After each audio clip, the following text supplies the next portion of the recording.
nuestra fe. Sobre los redimidos hay un manto de gozo sobre sus cabezas. Volverán gozosos, cantando, regocijándose. Y Señor, comenzamos a declarar la palabra que tiene que ver con todo nuestro físico, desde nuestros pies hasta la coronilla de nuestra cabeza. Nuestros pies son benditos. Benditos son los pies de los que anuncian el Evangelio de la paz. Hablamos vida, Señor, a toda matriz, la matriz desde las uñas. Señor, todo lugar donde haya matriz, en el nombre de Jesús. Señor, tu palabra es el fluido saludable que va directo a nuestros huesos. Hablamos vida a las células óseas en el nombre de Jesús. Señor, y la palabra dice que no hubo en sus tribus enfermos, ni debilitado, y que mientras el pueblo de Israel caminó en el desierto, ninguno de sus pies se hinchó. Por lo tanto, Señor, ninguna inflamación nos pertenece, y no permitimos que nada se inflame en el nombre de Jesús. Y gracias, Padre, porque somos los redimidos del Señor. Diga conmigo, soy un redimido del Señor. Dígalo otra vez, soy un redimido del Señor. Aleluya, dé un aplauso al Rey de Reyes y Señor de Señores. Gloria a Dios, aleluya. Oh, aleluya, aleluya. Aleluya, bendito sea el Señor en esta mañana. Y vamos a tomar un tiempo para saludarnos y ver a la familia de Dios que nos rodea y abrir las puertas para que salgan nuestros hijos e hijas. Amén. Y vayan con cuidado a con sus maestros y maestras. Gloria a Dios por siempre. Aleluya.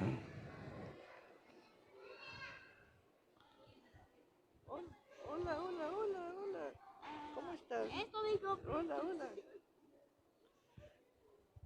Aleluya. Gloria a Dios por siempre. Bendito sea el Señor. Dios está en medio de su pueblo. Amén. Y Dios nos dará refrigerio. Aleluya. Bendito sea el Señor. Qué hermoso es reunirnos y declarar el cuerpo de Cristo reunido. Y verlo con su Biblia y su cuaderno. Y verlo receptivo a la palabra de Dios. Vamos pues a la segunda carta de Pablo a los Corintios. Segunda carta del apóstol San Pablo a los Corintios. Aleluya.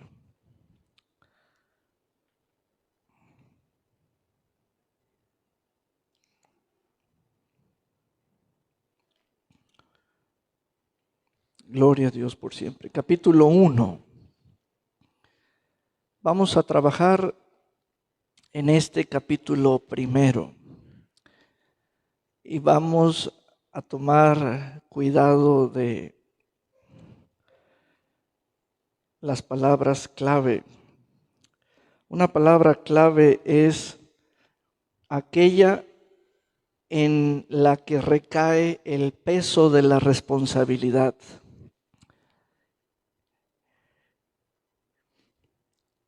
En este capítulo hay una exposición de la voluntad de Dios. El autor es el apóstol Pablo.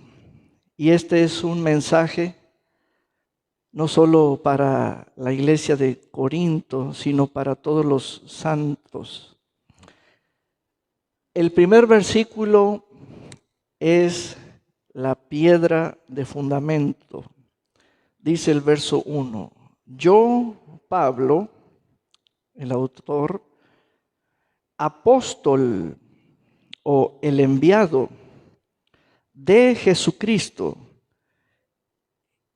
la cabeza del enviado o quien lo envió, o el que lo llamó, lo comisionó. Aquí es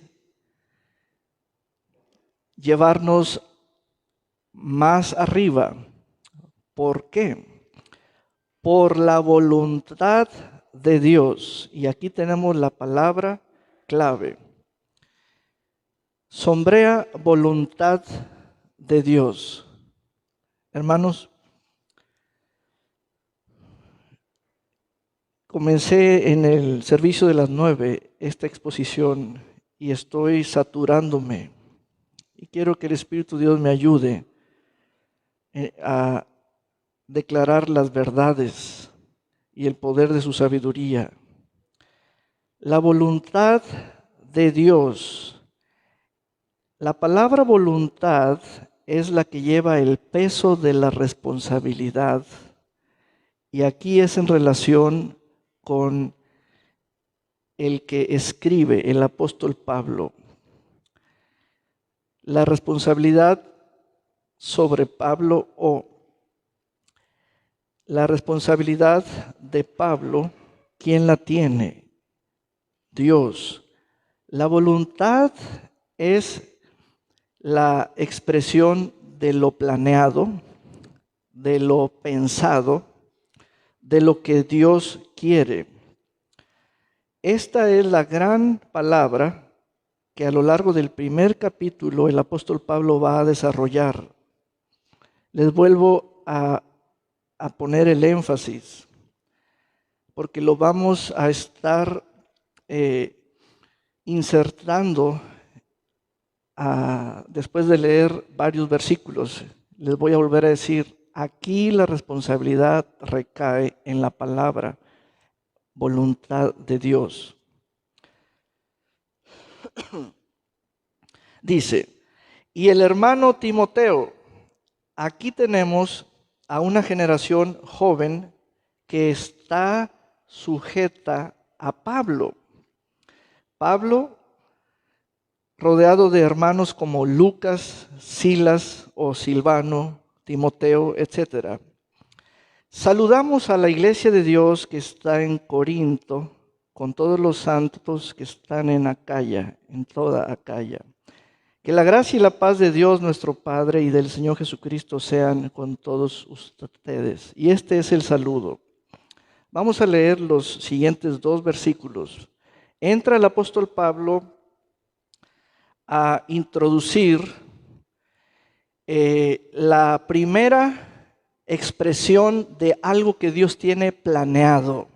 Es allí donde les voy a llevar a la voluntad de Dios. Algo que Él tiene planeado. Pero ¿cómo es conocer la voluntad de Dios en la vida del apóstol Pablo? Por eso vamos a la Escritura. Primero, bendito sea el Dios y Padre de nuestro Señor Jesucristo, Padre de misericordias. Ahí está una expresión de lo planeado, de la voluntad de Dios. Y Dios de toda consolación, o Dios único que consuela todo. Es decir, nadie más puede consolar, o no es Dios y alguien más consolando. Dios es Dios de toda consolación. Primeras expresiones de la voluntad conocida de Dios. Y el Espíritu Santo lo que nos lleva a través de la palabra es a conocer la voluntad de Dios. El verso 3 comienza con una alabanza. Alabanza es declarar bendiciones al Padre. Esa es una expresión o una actitud de fe. Comencemos en alabanza. Comencemos a declarar bendiciones al Padre.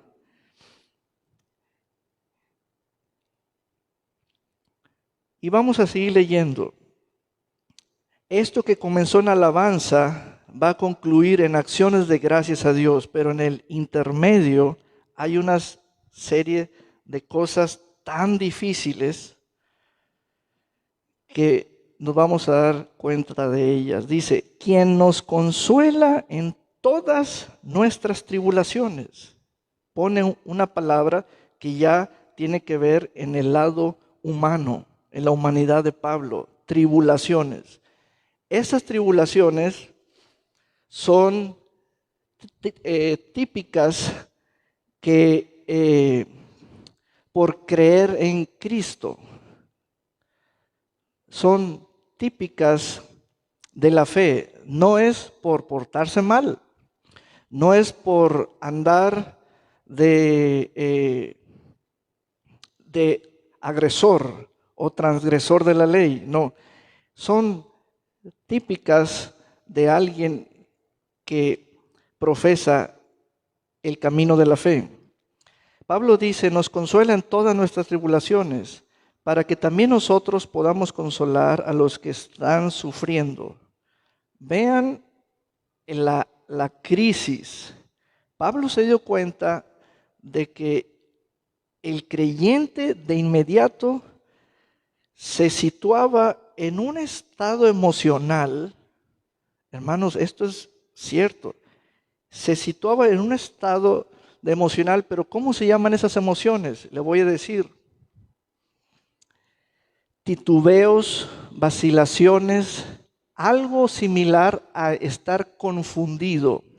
Algo similar es como estar entre dos pensamientos. Es cuando uno se pregunta, ¿por qué me sucede esto?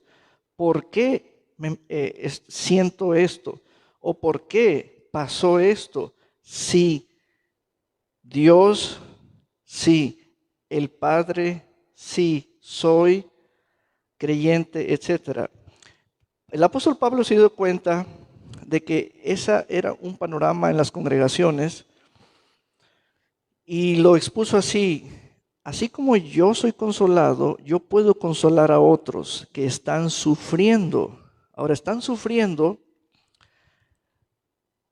por causa de la fe. No tiene nada que ver con un mal gobierno o un buen gobierno. No. No tiene nada que ver con un mal trabajo o un buen trabajo. Tiene que ver por causa de la fe. Ahora, estos hermanos estaban en un punto de estallar con muchas preguntas, con muchas cuestiones, queriendo decir, ¿qué pasa? ¿Dónde está Dios en esto? Así que el grito llegó hasta los cielos y el Espíritu Santo está atento a todas esas situaciones y dice aquí, el Señor nos consuela en todas nuestras tribulaciones para que también nosotros podamos consolar a los que están sufriendo por medio de la consolación con que nosotros somos consolados por Dios. Entramos a la experiencia del apóstol Pablo, aquello que él va a narrar. Versículo 8. Lo primero que les dice a los corintios es, versículo 8. Hermanos, no queremos que ustedes ignoren nada acerca de los sufrimientos que padecimos en Asia. Esto quiere decir, hermanos, les quiero dar a conocer lo que nosotros, Pablo y el equipo que lo acompañaba, experimentaron, pasaron. Y eso llama nuestra atención, porque Pablo es el apóstol de ellos, es el líder de ellos, es el campeón de la fe de ellos. Entonces, aquí el apóstol Pablo no tiene un sermón, no tiene un mensaje así por motivo de una reunión. Pablo tiene una experiencia muy fuerte Y vamos a ver la experiencia de Pablo. Y aquí les hago el inserto. Quien tiene la responsabilidad es la voluntad de Dios. Quien lleva el peso de la responsabilidad es la voluntad de Dios. Cuenta el apóstol Pablo que les quiere decir todo lo que él y sus acompañantes pasaron. Dice, versículo 8, fuimos abrumados de manera extraordinaria y más allá de nuestras fuerzas. Pero aquí es donde nos vamos a la riqueza de las varias traducciones. Porque aquí hay unas verdades espirituales. Dice, realmente fue tan grande el peso de esa prueba. Otra versión, quiero buscar una palabra. Dice, porque fuimos abrumados sobremanera. Otra versión. Quiero la versión que diga capacidad.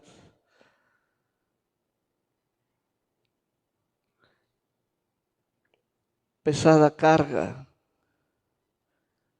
Estamos buscando resistir más. Ahí está. Vean esto.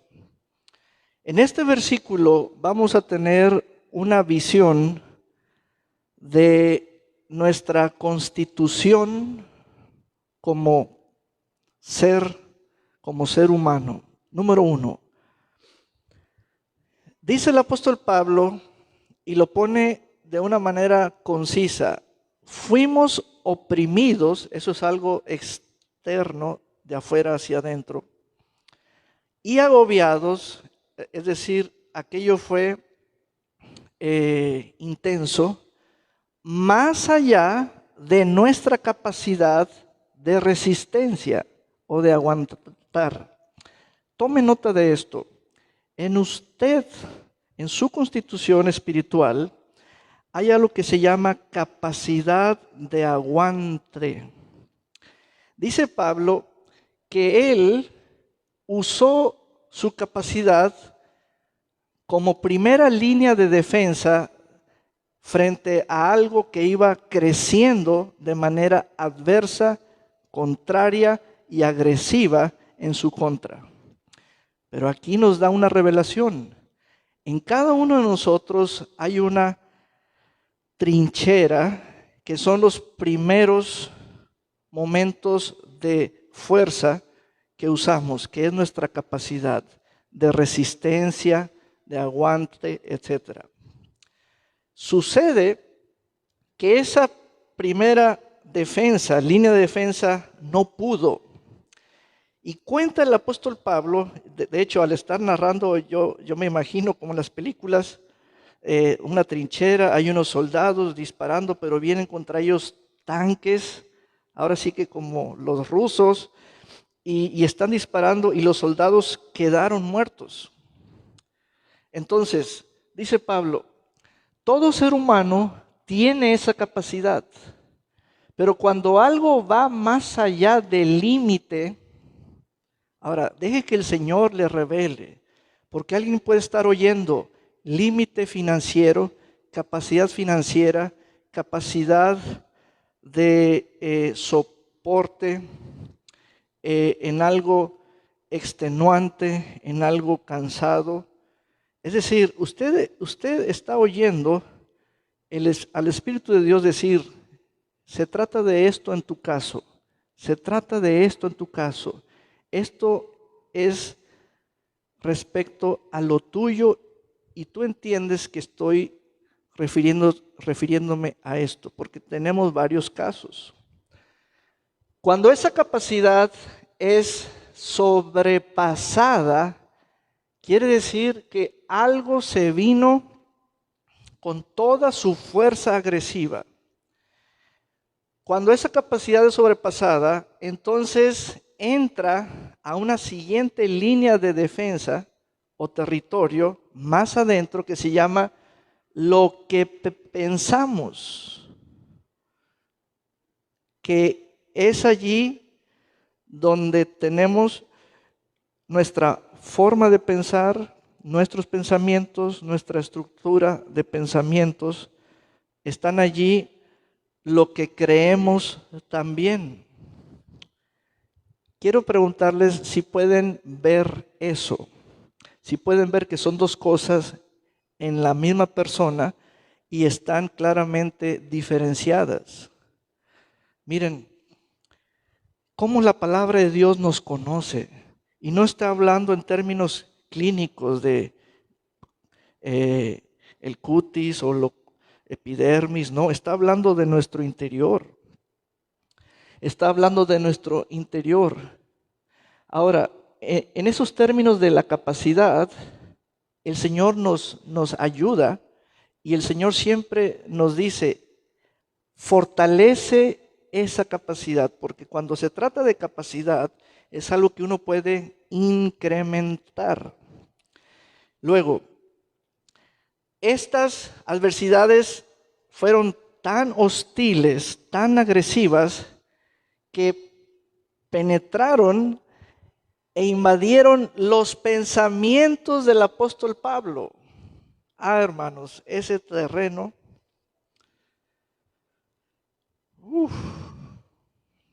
es muy delicado. Los pensamientos. ¿Y saben qué pasó con Pablo y su equipo? Y no se puede poner en dichos populares de que la esperanza muere al último. Lo que pasó con Pablo y su equipo fue de que perdieron la esperanza de salir con vida. Hermanos, es nuestro campeón el apóstol Pablo. Es como nuestro apóstol. Es como nuestro apóstol. Y tú estás con él. No importa si él está calvo o está chaparrito o bonachón. El asunto es lo que está dentro de él y es inspirador para ti. Es como yo tener unas memorias de mi padre, el obispo Saúl, era nuestro campeón. Pero verlo o ver al apóstol o al doctor Terry Mize o al doctor Morris Cerulo, etcétera, hombres de Dios que están relacionados con nuestra vida espiritual, verlos en estas crisis, verlos en estas presiones, bueno, en el apóstol Pablo, aquello penetró hasta su mente y él declara y da testimonio. Pensamos que no saldríamos con vida. Esto lo estoy sintiendo como algo que tengo que aceptar que el apóstol pensó. ¿Cómo lo está sintiendo usted? Pensamos que no saldríamos con vida. Ahora vamos a varias versiones. Vamos a varias versiones de ese texto. Dice, estábamos tan agobiados bajo tanta presión que hasta perdimos la esperanza de salir con vida. ¿Cuántos de ustedes están en este momento en una situación de bajo presión? Bajo presión. Y ahí es donde el pensamiento se bota. Se vuelve loca la aguja. Ahí es donde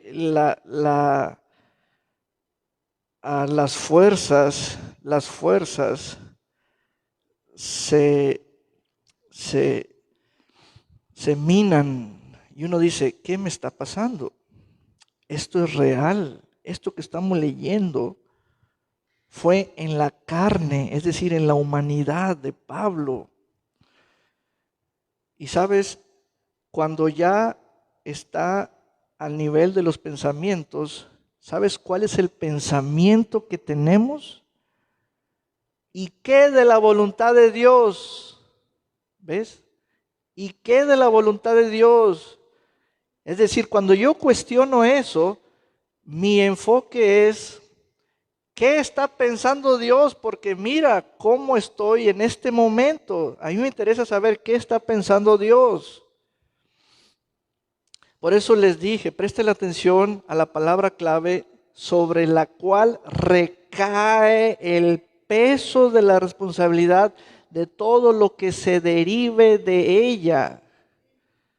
Y ahí es donde abrir la segunda carta, sin tener que leer toda, solo el primer capítulo, los principios están al principio. Primero en esta carta, el Espíritu Santo lo que establece es la revelación de la voluntad de Dios. Presten atención a eso. ¿Por qué? Porque Pablo narra una experiencia personal.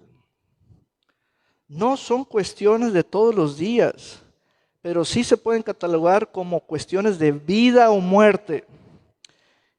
Era tanta la presión, hermanos, tanta la presión, que Pablo perdió la esperanza de salir con vida. Y los demás, ¿qué crees que dijeron? Pues si Pablo la perdió, pues yo también. Si él no puede, pues yo menos. Y las cosas se volvieron tan difíciles. Y es allí donde preguntamos, ¿y Dios? ¿Y Dios? ¿Y Dios? Pablo en los versículos subsecuentes le llamó a eso sentencia de muerte. Sentencia de muerte. Hermanos, quiero diferenciar lo que estamos leyendo de cosas nuestras que por unas 2, 3 detallitos nos asustamos. Esto no es un susto, esto es algo severo. 2, 3 mensajitos en el WhatsApp. Ay, no, hermanos, esto es algo serio. 2, 3 papelitos de Lance que vaya a pagar, ya. No, esto es algo serio. 2, 3 mensajes de un despacho de abogados de pague su tarjeta de crédito. No, esto es algo serio. Por eso les quiero platicar con suma de detalles, con todos los detalles. Esto es algo que, por ejemplo, si usted dice, pero pastor, mi asunto es de dinero, responsabilidades millonarias, o mi asunto es de firmar un contrato, etcétera. Miren, el asunto que Pablo presenta aquí es de su vida, o sea, es algo que ya no tiene precio, que no se puede materializar con cosas. Por eso en nuestra vida está nuestra salud, en nuestra vida está nuestra paz, en nuestra vida está nuestro gozo. Y hay 2 cosas que Pablo exhibe, que dice, tenemos esto, pero cuando esto es sobrepasado. Y estas 2 cosas son la capacidad de aguante y la capacidad de pensar. Ay, hermanos, ahí es donde fortalezcan eso, en estos días fortalezcan eso, el aguante, la resistencia. Es eso lo que te permite capacidad de valentía, capacidad de coraje, capacidad de reacción, porque son niveles que uno tiene. Luego, el siguiente nivel es tu capacidad de pensar, capacidad de creer, capacidad de enfocar. Eso tiene que ver, capacidad de enfocar. Pero, ¿qué me puede decir Eric o el hermano José Luis? ¿Qué me pueden decir si mi caso es que ya perdí toda esperanza? ¿Qué puedo esperar yo del apóstol Pablo de que me está diciendo que tiene una sentencia de muerte? Porque ni su pensamiento puede él mismo creer. Él ya no puede creer ni lo que está pensando, hermana Berta. Eso es algo que de nada vale llevarte con el psiquiatra, de nada vale llevarte con el psicólogo, de nada vale llevarte con el neurocirujano. Cuando ya la situación es que ya no puedes confiar en lo que estás pensando. Y Pablo llegó a eso. Uf, tremendo eso. Dice, nos vimos tan abrumados, tan excesivos y tan superiores, pero déjame antes, los males de que nos vimos abrumados. Dice males. ¿Le llamarías mal poniendo estas palabras, esa estructura de revelación al terreno nuestro? ¿Le llamarías inflación a eso? ¿Le llamarías tasa de desempleo? ¿Le llamarías en el terreno de nuestras variables macroeconómicas? ¿Le llamarías el tipo de cambio peso dólar? Los males, ahí puede ser contra nosotros o en nuestro país, o sea, puede ser sobre uno o todos. Los males de que nos vimos abrumados, tan excesivos, y tan superiores a nuestras fuerzas, que nos hacían pesada la misma vida. Hermanos, es en este punto en donde cualquiera de ustedes, incluyéndome, ya no sabe si es Dios o el diablo. Y alguien diga amén. No me deje solo. O sea, ya uno llega a estar en una crisis, y Pablo lo expone, por eso se los estoy explicando lo mejor que puedo detallar. Pablo dice, ya no pude confiar en ningún pensamiento mío. Perdí toda esperanza de salir con vida. Vamos a otras versiones, por favor. Y tan por encima de nuestras fuerzas, ahí está la primera línea de defensa. Esa cuídala. Cuídenla. No, pero yo ya tengo 60 y más, de todos modos, cuídenla. Cuídenla. No, pero no cuiden esas líneas de defensa. Y Pablo dice,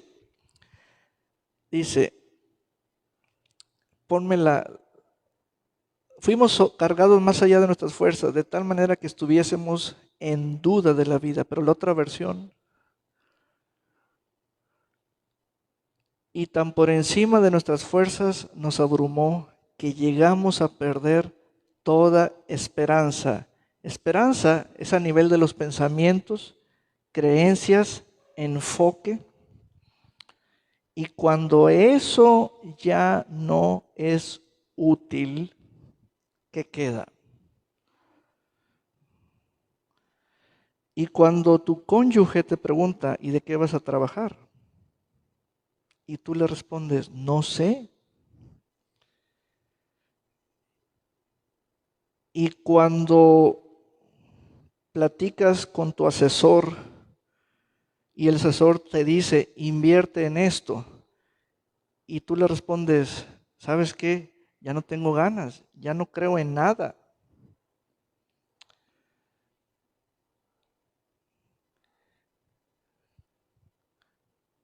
Que hasta perdimos la esperanza de salir con vida. Estábamos tan agobiados. Les pongo la palabra clave. ¿Quién tiene el peso de la responsabilidad? La voluntad de Dios. La palabra voluntad quiere decir planes de una persona. Planes de una persona, porque en los planes está lo que la persona quiere. Y hermanos, si los planes están mal, la persona está equivocada. Y si la persona está equivocada, los planes están mal. Aquí hay algo tan drástico que es la diferencia en ser ateo o ser cristiano, y debe estar marcada esa diferencia. ¿Por qué usted es creyente, pastor? Si hay algún ateo aquí, yo soy creyente porque creo que Dios está bien. Punto. Y sus planes están bien. Punto. Y lo que creo es que todo le va a salir bien a él. Punto. Pero el ateo cree lo opuesto.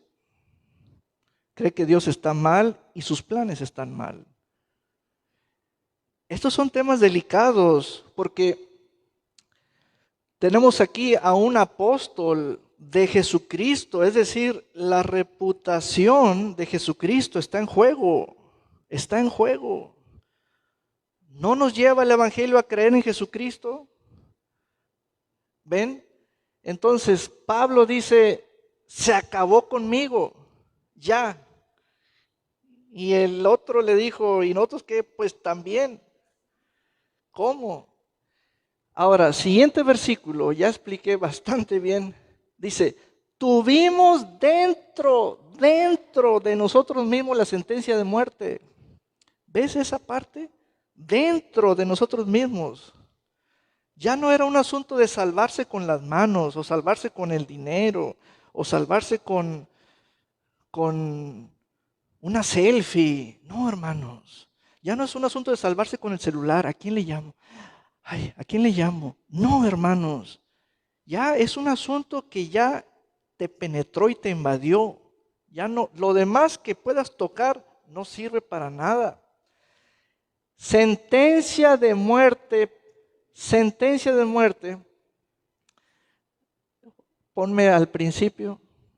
Tuvimos dentro de nosotros mismos la sentencia de muerte. ¿Para qué? No confiemos en nosotros mismos. A ver. Aquí hay una luz. Es como ver a Jonás dentro del vientre de la ballena, que debe ser oscuro, pero hay luz. Ah, caray. Ahora sí que al ver luz estoy vivo. ¿Qué está pasando aquí? Precisamente aquí está la operación del Dios vivo y verdadero, que es algo que toma tiempo en soltar nuestra mente en dirección a eso. Toma tiempo. Miren, aquí el apóstol Pablo dice, oigan, sucede que me vi en un punto en que confiaba todavía en mí mismo. Y uno dice, y eso es positivo. Ese es el último recurso que uno cree en él. Confiar en sí mismo. ¿Y sabes qué? Fue lo último, el trasfondo que Pablo vio que existe en un ser humano. Hemos escuchado expresiones como el poder de la voluntad propia, el poder de la mente, el poder del control de ti mismo. Hermanos, llega un momento en que eso no vale para nada. Ay. Y entonces, en medio de ese caos, la voluntad de Dios llega. Y es cuando estás más sensible para recibirla, más sensible para creerla, más sensible para atenderla, más sensible para decir, no mi voluntad, sino la tuya. Sucede que faltaba el dejar de confiar en sí mismo. Y sí, hay expresiones que alimentan nuestro amor en la pareja, nuestro ego, cuando tu pareja te dice, creo en ti, gracias, creo en ti. Pero esto que está narrando el apóstol Pablo es algo ya dentro de uno. Dice el apóstol Pablo, sino en el Dios, y aquí nos deja ver la voluntad, que resucita a los muertos.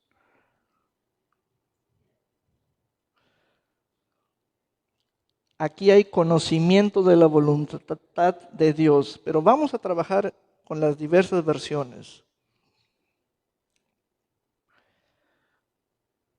Dice, sentimos en nosotros una sentencia de muerte, pero eso fue solo para que no confiáramos en nosotros mismos. Hay versiones que al leerlas y al yo hacerlo en voz alta, no siento la contundencia, el punch, te lo suavizan, pero esto quiere decir, falta que dejes de confiar en ti mismo. Señor, pero con eso te ayudo. Falta que dejes de confiar en ti mismo. Y eso nos ofende a muchos.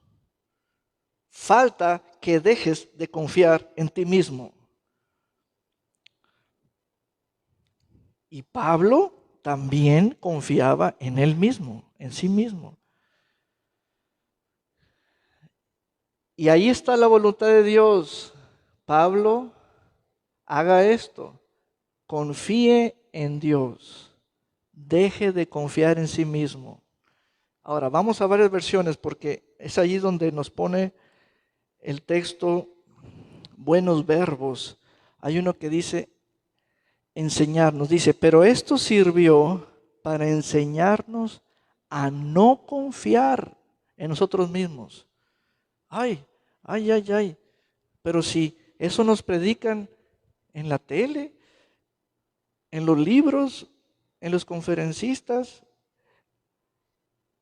ese es el evangelio que escuchamos, que confíes en ti mismo, que tú puedes, que tu vida mejor es ahora, etcétera.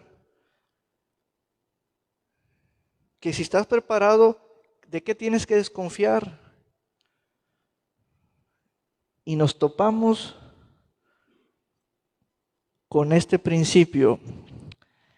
El día que seas enseñado por la voluntad de Dios, vas a aprender correctamente. Aquí está usándose el verbo enseñar, y en otra versión se usa el verbo aprender.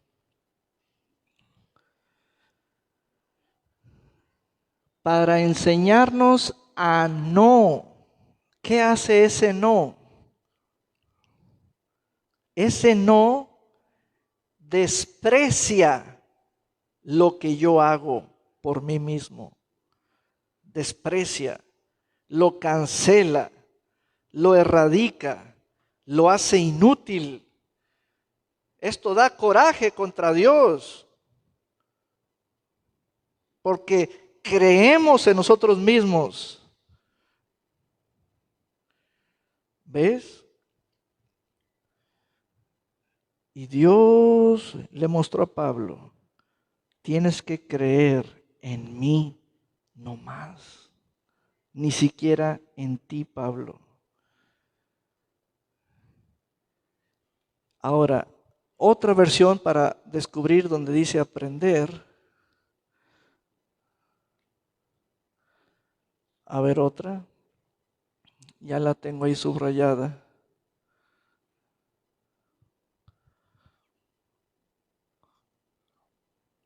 Ahí está.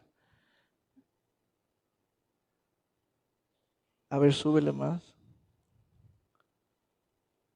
No, el 9, el 9. Y aprendimos, pero como resultado dejamos de confiar en nosotros mismos. Y aprendimos a confiar solo en Dios. Y este es el evangelio de la voluntad de Dios. En otras palabras, este es el evangelio en donde opera la voluntad de Dios. Tengan cuidado de qué evangelio oyen, porque hay otros en donde la voluntad de Dios no opera. Ya le dimos al clavo, ya le dimos al clavo.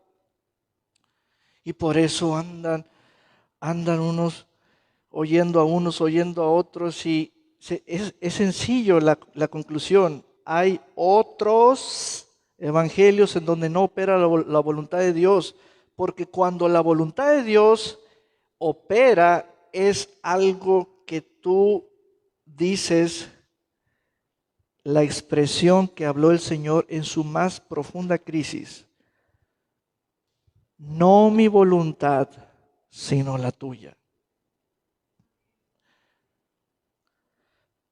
El evangelio de Dios no es para favorecer tu voluntad. Entiéndelo, no es para favorecer tu voluntad. El verdadero evangelio es algo tan invasivo que tú llegas a decir: no mi voluntad, sino la tuya. Y si eso lo dijo el Señor, ¿crees que nosotros nos vamos a escapar de decir eso? El mismo Jesucristo lo dijo. El mismo Jesucristo lo dijo. Es decir, pónganse ustedes mismos o reconozcan la crisis del momento. Si en la situación que están pasando no opera la voluntad de Dios, es que lo que están creyendo y lo que están pensando al respecto para sí mismos no es el evangelio. La voluntad de Dios es, aquí la estamos conociendo en asuntos de vida o muerte, en asuntos de vida o muerte. Y aquí hay poder de resurrección. Pero el Señor dice: deja de confiar en ti mismo. Deja de confiar en ti mismo. Y creemos que dejar de confiar en nosotros mismos es hacernos los tontos. No es hacernos los tontos. Tenemos que encontrar qué significa eso, qué sentido tiene eso. Siempre donde la voluntad de Dios opera o es manifiesta, hay conocimiento sólido de Dios. Ahí tenemos uno, quien resucita a los muertos. Ya trabajamos sobre el verso 9, ahora vamos al 10. Y efectivamente, Él nos rescató del peligro mortal y volverá a hacerlo. Denle un gran aplauso al Señor. Aleluya.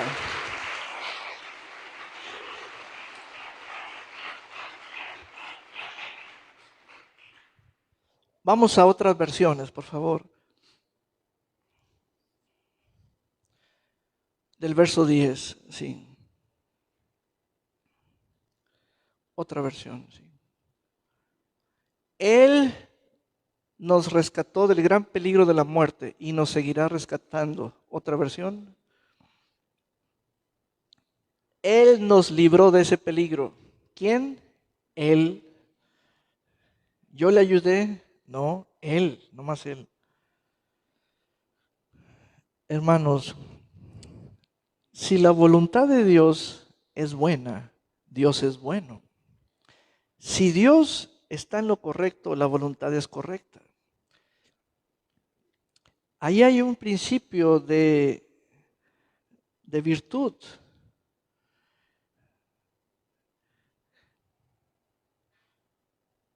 Y nos seguirá protegiendo. Entonces, esta palabra llega a tiempo frente al cuadro en donde tú asomas o vislumbras una situación difícil. ¿Cuántas trincheras desactivó el apóstol Pablo? Número 1, dice, esto sobrepasa mi capacidad, sobrepasó mi capacidad. Esa es la primera. La segunda, esto invadió mi mente. Ya no puedo ni siquiera confiar en un pensamiento mío. Ah, bárbaro, eso es tremendo. Eso es tremendo, eso es grave. Ahora, eso no es volverse loco. Eso no es volverse loco, no. Y lo segundo es dejar de confiar en mi propia voluntad. Ese es el punto profundo.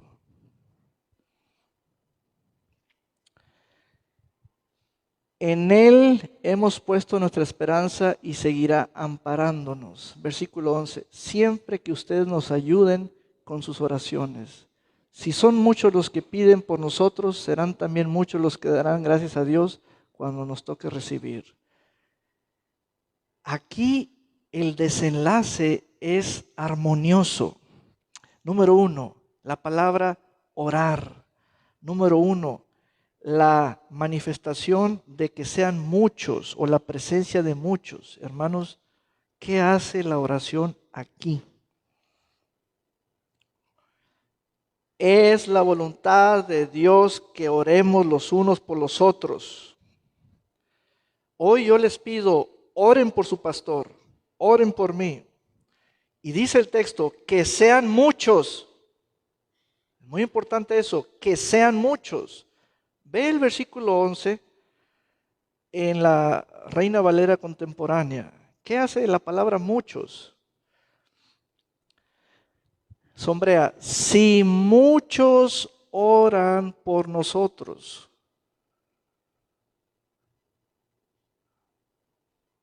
Esa es una clase de oración corporativa, colectiva. Ahora, en términos, en un lenguaje sencillo, es todo aquel que le da lugar a la voluntad de Dios, lo hará. Lo hará. Su voluntad no interferirá con lo que el texto pide. Es muy importante eso. Es muy importante que oremos. Hoy yo les hago un llamado a que oremos unos por otros y que sean muchos. Amén. Es decir, la voluntad de Dios le da lugar al Espíritu de Dios en el creyente a través de la oración. Ahora, vamos a la segunda sección de este capítulo. El apóstol Pablo se preocupó por los corintios como un grupo de creyentes que de pronto sintieron en sus diálogos, en sus conversaciones, en sus oraciones, diciendo que estoy confundido. No sé si Dios me está diciendo sí, pero es no, no, pero es sí. Y entra el apóstol Pablo, después de dar su testimonio, y dice en el versículo 18, dice en el verso 18, Dios es testigo fiel de que nosotros no les decimos a ustedes sí y no al mismo tiempo. ¿Qué es un sí? ¿Qué es un no? Bueno, puede estar relacionado con una promesa, puede estar relacionado con una enseñanza, puede estar relacionado con en una conversación que te da un enfoque. Y los corintios estaban ya en una inquietud espiritual. Eso sería un buen término, inquietud espiritual. No sé si sí, no sé si no. Inquietud espiritual. Y Dios va a sacarnos de toda inquietud espiritual hoy. Dice, porque Jesucristo, el Hijo de Dios, que Silvano o Silas, Timoteo y yo les hemos predicado, no ha sido sí y no, sino que siempre ha sido sí en Él. Ese en Él quiere decir lo de Él y lo de Él es lo de Dios. Es decir, la voluntad de Dios expresada a plenitud en Jesucristo. Esto es muy delicado, esto es muy importante porque el sí y el no solo significa una palabra verbalizada, significa pensamientos entre los cuales nos movemos así como si estuvieran hirviendo nuestros pensamientos. Sí, no, sí, no. Es como hablas con alguien y te dice sí, cuelgas el teléfono, te retiras y estás pensando en un no. Te dijeron sí, pero estás pensando en qué sería si fuera no. Es algo difícil. Entonces, Pablo les dice a las iglesias, comenzando por Corintio, ahora les voy a dar enseñanza de la voluntad de Dios. La voluntad de Dios es sí. Aleluya. En Cristo. Ahora, fíjense bien, en Él también quiere decir Jesucristo es nuestro sí de Dios. Aleluya. Luego dice, porque todas las promesas de Dios, eso es muy fuerte, todas las promesas de Dios. Eso, ¿sabes qué quiere decir? Todas quiere decir, Dios no está creando nuevas promesas. Dios ya las tiene hechas.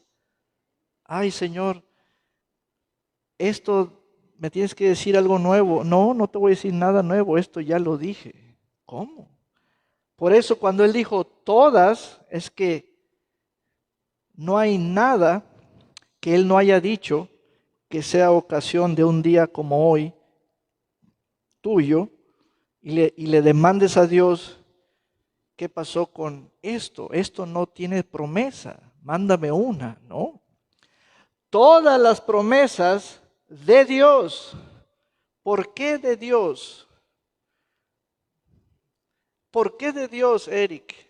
Porque hay promesas de hombres. Hay promesas de hombres. Hay promesas políticas de campaña. Amén. Hay promesas de humanos. Hay promesas condicionadas.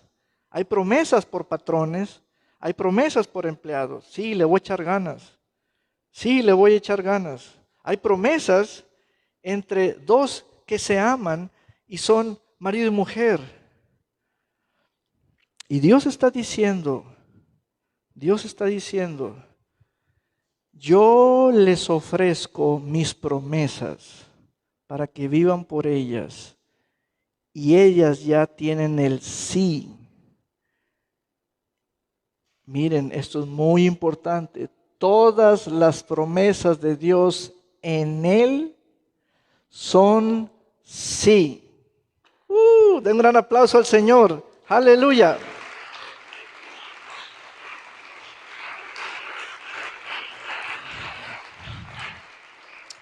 Ahora, el Espíritu Santo va a concluir esta sección y dándonos un cierre con broche de oro, porque si en la primera sección habló sobre todos oren, En la segunda sección va a concluir en esos mismos términos. Dice, por eso por medio de él también nosotros decimos amén. Sombrea, decir amén. Ahí está. Hermanos, decir amén es una de las oraciones más poderosas que puede hacer el Espíritu en un creyente. Y es una palabra única, amén. Yo quiero que ustedes se queden con todas las partes de este mensaje. Decir amén, amén, amén. ¿Saben por qué? ¿Saben el valor del amén espiritual? Significa sí. Amén significa sí. Cada vez que ustedes quieran decir sí, no tituben. Pero es que mi mente, mi lógica me dice, piénsalo, me dice, analízalo, me dice, consúltalo. Y saben, pensamos en personas. Si yo lo consultara con Jesucristo, Jesucristo es el amén de Dios. Por eso, cuando oren, Pablo pide, y es el Espíritu de Dios, dice, quiero que sean muchos. Quiero que sean muchos los que oren. Y la otra sección que concluye aquí es, quiero que digan amén.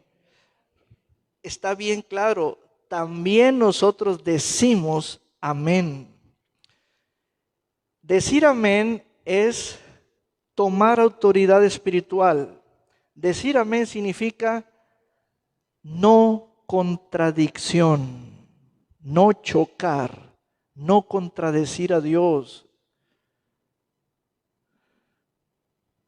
Vamos a varias versiones allí del verso 20. Aleluya. Gloria a Dios por siempre.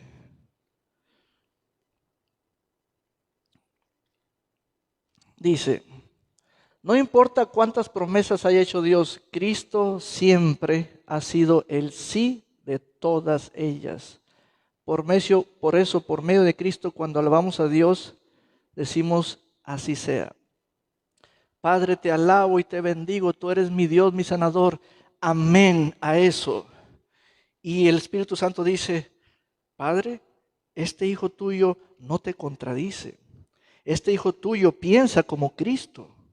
Eso es lo que quiere decir el amén. El Padre pregunta, ¿Luis piensa como Cristo? El Padre pregunta, ¿Agustín piensa como mi hijo? A ver, Espíritu Santo, ponga en su corazón una promesa que ellos tengan ahí sembrada por medio de la Escritura. ¿Qué dicen? ¿Dijeron amén? Y ahí se sabe. No dicen amén, Señor. Que mis hijos. Ve, esto es una actividad espiritual muy importante. El amén tuyo determina tu acuerdo con Dios. Versículo 21. Amén. Dios nos da la garantía de que ustedes y nosotros pertenecemos a Jesucristo y nos ha dado su bendición especial. Dice el versículo 22. Y el 21, nomás que suavizaron mucho la traducción en esa versión. Vamos a la 60. Versículo 21. Y el que nos confirma con vosotros en Cristo y el que nos ungió es Dios. Allí me gusta que esté la palabra ungió. Y en otra versión, a ver otra versión. ¿Sabes qué quiere decir esto? Que hay unción en el amén. Aleluya. Amén. Hay unción en el amén. Dice, Dios es el que nos mantiene firmes en Cristo. Él nos ungió. A ver otra versión. Y el que nos ungió es Dios. Aleluya. Por último, versículo 22. Y es Dios el que también nos ha marcado con su sello y el que como garantía ha puesto al Espíritu en nuestros corazones.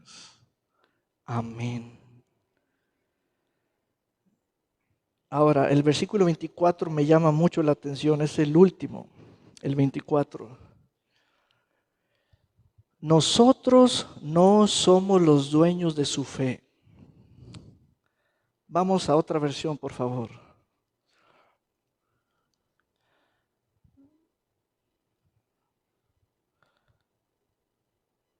No que nos enseñoremos de vuestra fe. Eso es muy delicado. Si Pablo declaró eso, eso es una declaración del Espíritu frente a todos los que son congregación y tienen delante a sus líderes. Yo no tengo ninguna obligación ni derecho a enseñorearme de vuestra fe. Eso es un principio de autoridad. A ver, otra versión. No es que queramos imponeros lo que tenéis que creer. ¿Ves? Pablo diciendo eso. El apóstol Pablo diciendo eso. Pablo dice, Corintios, no quiero yo imponerles lo que tienen que creer, pues ya estáis firmes en vuestra fe. Lo que queremos es colaborar con vosotros para que tengáis alegría. Aleluya. Alegría, esa alegría no es basada en la amistad, es la alegría o es el gozo del Espíritu Santo. Amén. Gloria a Dios. Diga conmigo, amén. Y vamos a ponernos de pie y darle un gran aplauso al Rey de Reyes y Señor de Señores. Aleluya. Gloria a Dios por siempre. Bendito sea el Señor. Bendito sea el Señor. Amén. Aleluya, aleluya, aleluya. Pueden pasar los músicos, por favor. Gloria a Dios por siempre, gloria a Dios por siempre. Aleluya. Vamos a honrar a nuestro Señor. Vamos a honrar a nuestro Señor y está basado en promesas. Y el pueblo responde con un amén. Vamos a honrar a nuestro Señor y Dios trayendo la porción que le rinde a Él honor. Que le rinde a Él honor. Aleluya.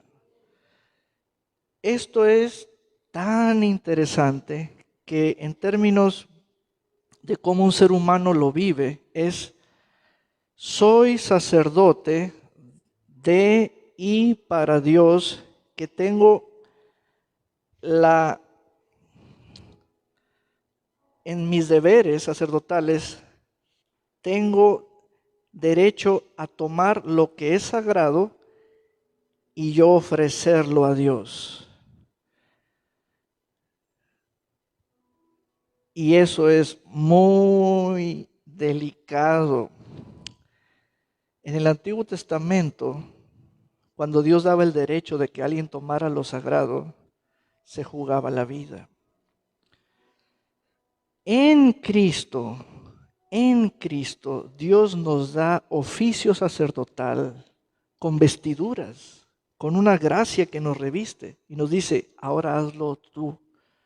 Tú vas a tomar lo sagrado y lo vas a presentar al Señor. Y es lo que vamos a hacer. Amén.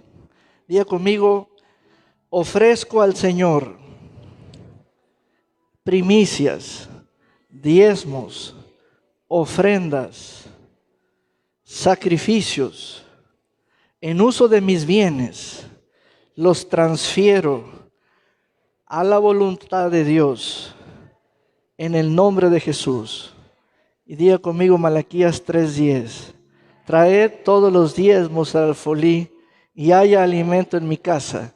Y probadme ahora en esto, dice Jehová de los ejércitos, sino os abriré las ventanas de los cielos y derramaré sobre vosotros bendición hasta que sobre y abunde.